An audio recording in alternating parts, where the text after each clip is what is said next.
आप देख रहे हैं PG world news. Salim sherwani ने सपा महासचिव पद से दिया इस्तीफा, मुस्लिमों का ध्यान नहीं रखने का लगाया आरोप।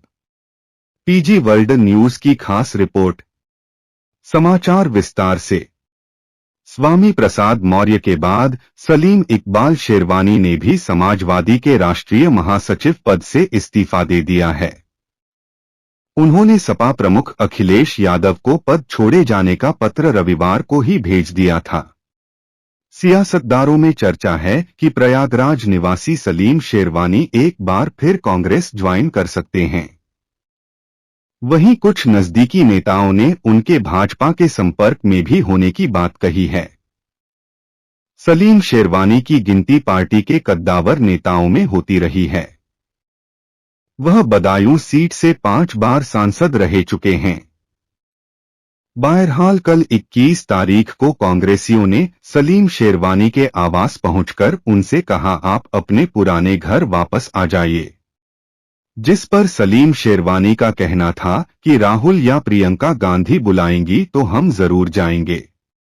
सलीम शेरवानी ने गांधी परिवार के साथ बहुत पुरानी तस्वीर दिखाते हुए कहा कि कांग्रेस से हमारा 3 पीढ़ियों का रिश्ता रहा है।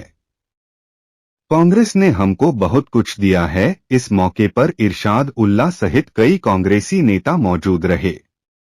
प्रयागराज से गौरव माथुर की खास रिपोर्ट।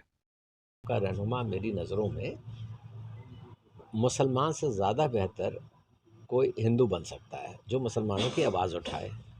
आज मैंने ये कहा कि अगर मैं एक मुसलमान की हैसियत से महसूस करता हूँ कि मैं एक सेकुलर मुल्क में रहता हूँ या मैं अपने आप को सुरक्षित महसूस करता हूँ, तो इसका पूरा क्रेडिट हिंदुओं को जाता है जो 80% हैं।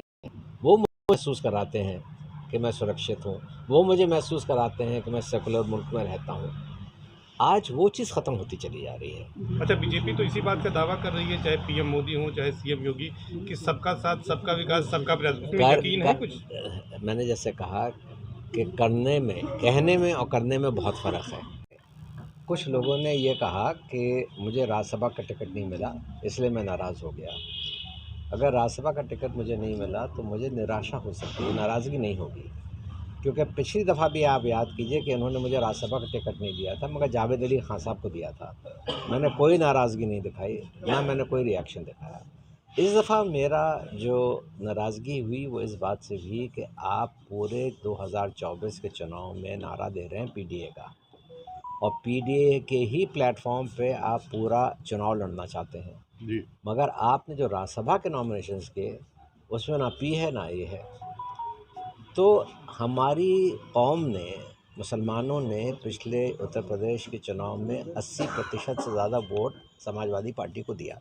ये सब के सामने ज़ाहिर है, और उसको आप रिप्रेजेंट ना करवाइए तो मुझे इस बात से बहुत ज़्यादा नाराज़गी है। मैंने समाजवादी पार्टी इसलिए नहीं छोड़ी क्योंकि मैंने, अगर आप मेरा पत्र पढ़ें, मैंने उसमें लिखा है कि मैं अपना अगला फ़ैसला 3-4 हफ्ते में लूँगा।